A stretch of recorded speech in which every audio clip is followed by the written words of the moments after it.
Sim, tô aqui com o Instagram, né, do Pedro Cardoso, né, ex-ator da Globo. Esse aqui é o Instagram dele, Pedro Ah, Cardoso, é? eu mesmo, tá?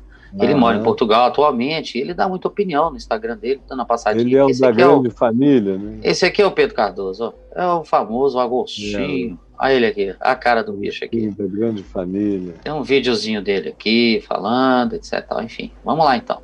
Aí eu tô Aham. aqui e ele colocou hoje no Instagram dele, pela manhã aqui, ó, quer ver? Ó? Tem 4 horas, quer dizer, são 9 horas da manhã, ele publicou esse texto aqui. E esse texto é uma pergunta sobre Jesus, né? Aham. E eu queria ler esse texto para você responder, porque na real ele está querendo realmente que alguém responda ele. Aí eu pensei, Sei. cara, nada melhor que Caio Fábio para respondê-lo. Vamos lá então, eu vou ler a pergunta para você. Pode ser, Caio? Pode, né? Se Vamos eu lá puder então. responder, né? Você vai poder, eu tenho certeza. Olha lá. Caião, ele escreve assim, ó. Bom dia, outra vez. Eu fui educado católico. Tinha medo de igreja por causa do sofrimento tão injusto imposto ao Salvador. Eu tenho repulsa à tortura e à covardia dos algozes. Sempre tive. Aham. Eu adorava a minha avó Rosita, muito católica, ela, mas de um catolicismo esclarecido, crítico. Jesus nunca mandou queimar na fogueira alegados hereges, mas em nome dele, pessoas que ainda guardavam hábitos e sabedorias de suas tradições pré-cristãs foram condenadas por bruxaria e queimadas vivas. Uhum. Leio e releio o Novo Testamento e nada encontro na vida e nos ensinamentos de Jesus que indique a violência que suas tantas igrejas cometem em seu nome.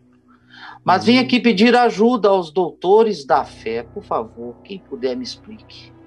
Eu nunca entendi de que modo e por qual razão a morte de Jesus nos livraria dos nossos pecados. Questão teológica que eu nunca alcancei. Alguém nessa imensidão de anônimos desconhecidos com quem eu falo saberia me dizer por que o sofrimento e a morte de Deus, Filho encarnado do Pai, deveria de livrar-nos dos pecados que são nossos e não dele? Por que haveria ele de sofrer por nós e não nós por ele ou nós por nós mesmos? Pergunto com sincera dúvida. Eu nunca compreendi por que seria preciso o martírio de Jesus para nos despecalizar. Não nos bastavam as palavras dele para que nós nos purificássemos ao recebê-las? Essa é a minha mais absoluta dúvida teológica, nossa dúvida teológica.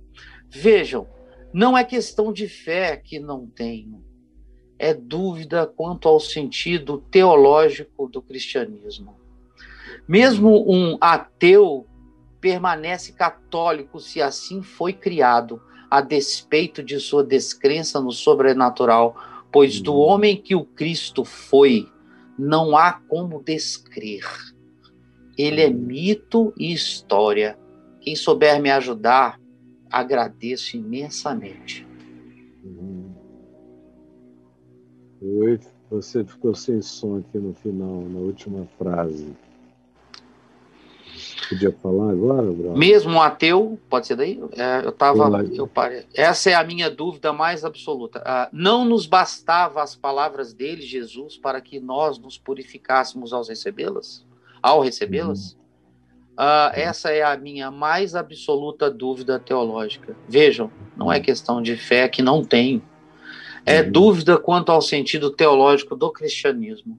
Mesmo um ateu permanece católico se assim foi criado, a despeito de sua descrença no sobrenatural, pois do homem que o Cristo foi, não há como descrer. Ele é mito e história. Quem souber me ajudar, agradeço imensamente. O Evangelho tem uma afirmação que deveria estar no início de tudo, que diz que o Cordeiro de Deus foi imolado antes da fundação do mundo. Antes de haver Big Bang, houve uma entrega Eu vi Deus se oferecendo pela criação. E a entrega de Deus, a morte de Deus, o sacrifício de Deus pela criação, antes de haver criação, era uma manifestação da liberdade absoluta que a criação teria para ser criação, nos seres que viriam a evoluir e se tornar entes inteligentes e que fariam decisões e escolhas não sempre sábias e inteligentes, na maioria das vezes não. E o Cordeiro foi imolado desde antes da fundação do mundo, como manifestação da liberdade fenomenológica da criação. É o acaso livre para ser acaso, na sua fenomenologia. E o Cordeiro imolado antes da fundação do mundo é a manifestação de que Deus não estava criando absolutamente nada para ser manipulado. Ele estava se entregando, ele estava abrindo mão, ele estava dando um lugar para a evolução da consciência e da responsabilidade de cada um por si mesmo. Ou seja, ele estava criando um mundo que antes de ser criado já estava perdoado. Totalmente coerente nessa metafísica da criação com a física histórica do Jesus na cruz, dizendo: Pai, perdoa-lhes porque eles não sabem o que fazem. É completamente coerente com isso tudo.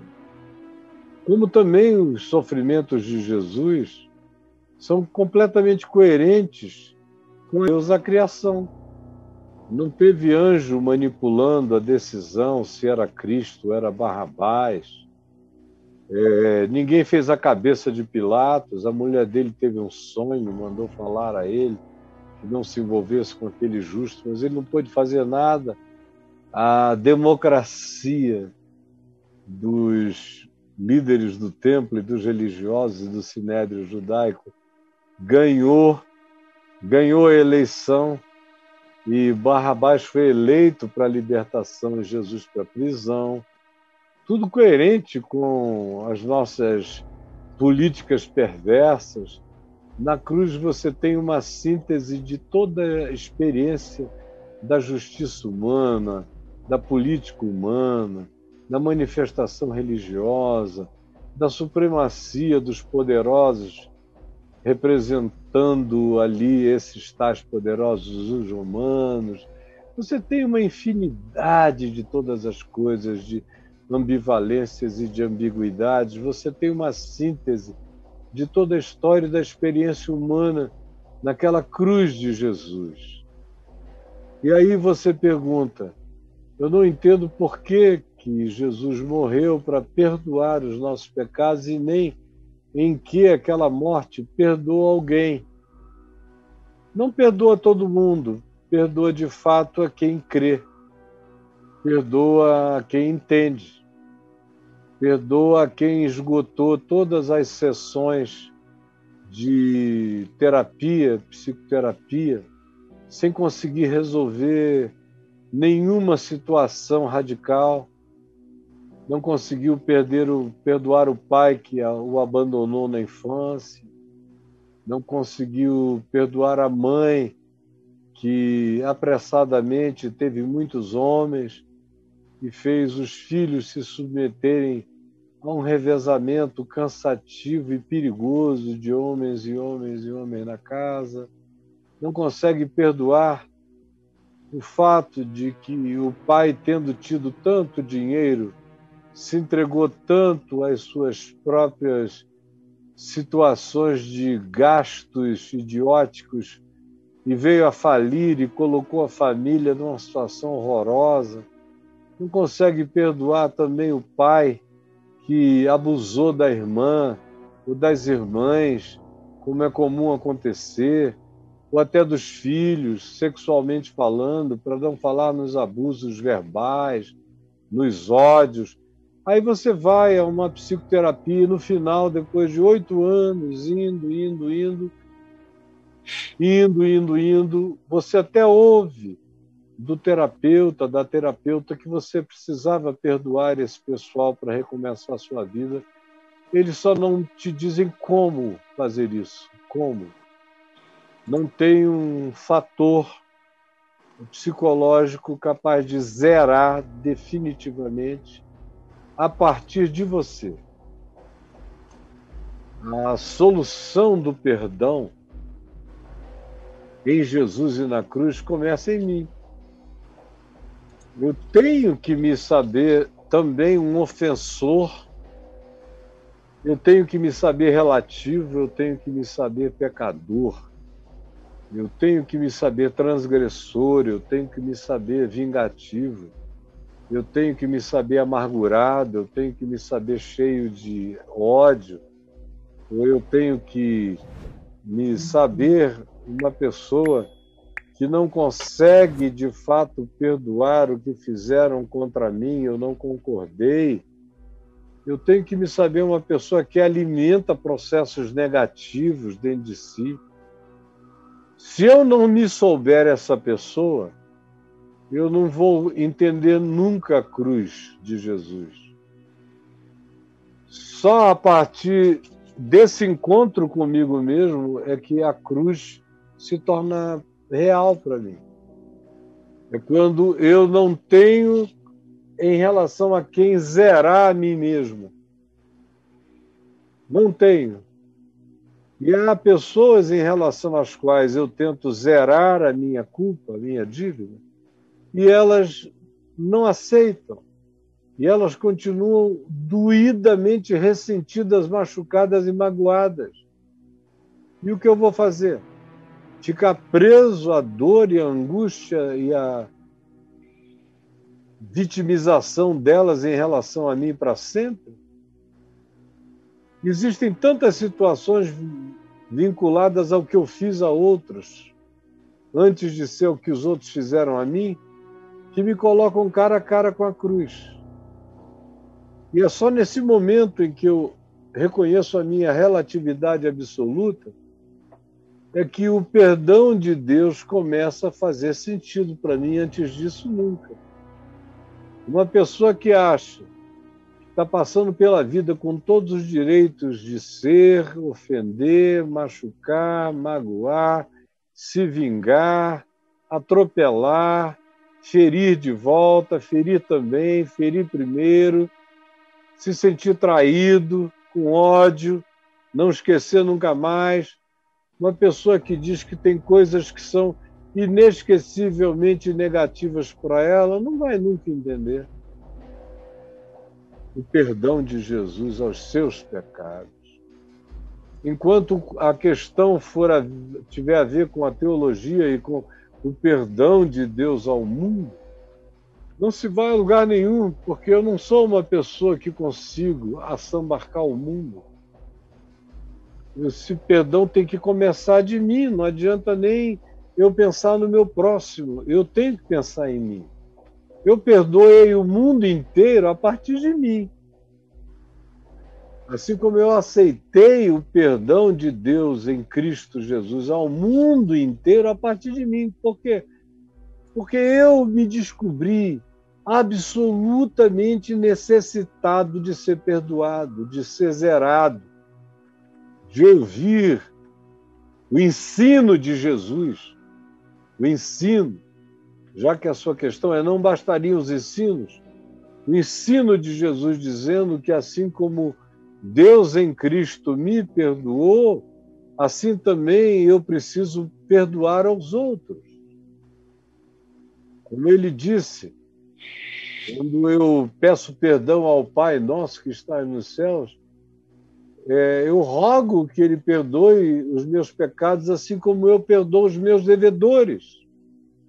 Então, o perdão de Deus em Cristo Jesus na cruz passa profundamente como algo eficaz, efetivo e que traz realidade curadora saneadora, libertadora para a vida humana, se eu, então somente se eu, me souber e me admitir pecador. Se você não se admite, se você é só um cara com direito de ter raiva de quem você quiser, isso vai ser só uma questãozinha teológica para o seu diletantismo filosófico, mas não vai ter nada prático para você, nem para sua família, nem para ninguém. Como você disse, é só uma viagenzinha na cultura católica e uma elucubração. Agora, no dia que você disser, eu, Pedro, sou um pecador e eu preciso de perdão, nesse dia, nessa hora, a cruz vai ganhar um significado límpido, cristalino para você. Não só porque você vai receber o benefício disso, e eu sei, meu amigo, eu não tenho nenhuma pedra filosofal para te apresentar a respeito disso, eu não tenho nada que seja um signo de revelação concreta, mas eu sei que isso é verdade, ó. Porque esse cara, com todos os pecados da minha existência, está zerado em si mesmo, pacificado. Posso encontrar todas as luzes sem medo nenhum. Estou vestido pela justiça de Cristo, porque eu criei que Ele pagou o preço desses meus pecados incuráveis, que ninguém, nem Freud, nem Jung, nem Lacan, nem Karl Jaspers, ninguém teria o poder de, no fim de uma sessão, terminar dizendo: Caio, tu estás perdoado dos teus pecados, dos teus erros, das tuas dívidas, das tuas traições, dos teus equívocos, dos teus julgamentos, das tuas arrogâncias. Eu te perdoo, vai livre para casa, Caio. Como ninguém teve esse poder, eu só o encontrei em Jesus. Eu não o encontrei em Buda, nem em Confúcio, nem em Zoroastro. Eu não estou falando mal de ninguém, não. São criaturas com filosofias extraordinárias. Mas só em Jesus eu ouço ele dizer: a gente como eu, estão perdoados os teus pecados. Vai em paz. Enquanto esse dia não chegar para você, o resto é só elucubração teológica, teologiazinha, que quem pretender te responder com teologia de volta, entrou apenas no jogo brincalhão das elucubrações, e eu não estou nessa. Eu estou lidando com visceralidades, com gente que ou aceita e recebe esse perdão, ou se suicida, ou morre, ou se droga até não aguentar mais, ou perde o sentido da vida. Eu estou há quase 50 anos fazendo isso, aplicando esse perdão que liberta, que faz o indivíduo explodir na maior metamorfose de lagarto em borboleta no coração. Não tem psicologia que se aplique ao poder dessa libertação perene e definitiva que você encontra em Jesus. E aí, a partir disso, você perdoa o mundo inteiro. E você anda perdoado e você anda perdoando. O mais, Pedro, é elucubração. Do ponto de vista das elucubrações, eu teria 1000 argumentos lindos, apologéticos, para te oferecer, mas eles não convencem a mim mesmo. Eu não fui convencido por nenhum tipo de argumentação teológica. Eu levei uma patada, meu irmão, uma patada, assim. O meu peito foi rasgado, foi aberto por esse Cristo que não ficou morto na cruz, que ressuscitou de entre os mortos. E aplica essa palavra no meu coração e no coração de todo aquele que crê todos os dias. Agora, ele não brinca de joguinhos, ele não é o grande gamer universal, o transversico, manipulando para lá e para cá. Não, o pessoal vai matar Jesus, deixa eu tirar. Ou seja, me pareceu que a sua concepção é muito de um Deus muito manipulador, que coloca programas nas pessoas ou impede no jogo. Quando o cara vai fazer aquilo, ele atrapalha, não pode. Vão crucificar Jesus, mas o martelo erra o prego. Enfim, a tua concepção é de tal modo que para mim não serve. Eu gosto dessa impotência de Deus em Cristo.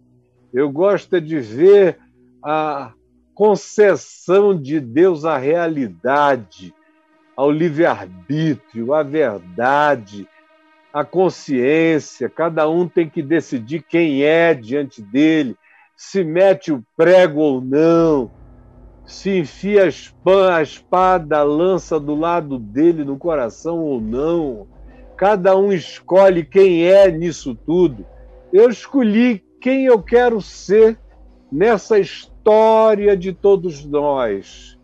E vivo em paz, porque creio que o meu pecado, não o pecado do mundo inteiro, é o pecado do mundo inteiro, porque cada pessoa do mundo pode tomar essa consciência, que é minha, e eu não me vanglorio dela. É uma misericórdia ter chegado a esse entendimento, que não é uma conclusão, é uma revelação. Então, eu poderia viajar e viajar como no passado, se você tivesse feito essa pergunta e me pegado aí com 27, 30 anos de idade, eu ia prolongar essa resposta com 1 trilhão de argumentos. Mas nada disso serve. O que serve, meu amigo, é que nas horas cruciais, eventualmente vai chegar um dia na sua vida em que você vai olhar para cima e vai dizer: Jesus, me perdoa, porque eu sou um pecador. Aí nesse dia você vai entender tudo. Antes desse dia, você só vai elocubrar no Instagram. E no máximo você vai ter uma resposta carinhosa de um amigo te dizendo: não é por aí. Você só vai ter a resposta como particularização da voz dele no teu coração, quando você disser: eu preciso de perdão. Aí a cortina é removida, o apocalipse é feito, você enxerga, você sai do bastidor da angústia e você olha o palco inteiro cheio de revelação. Um grande beijo para você, Pedro. Um grande beijo. E que Deus te abençoe aí em Portugal, minha terrinha quase natal, que eu amo tanto. Beijo para você.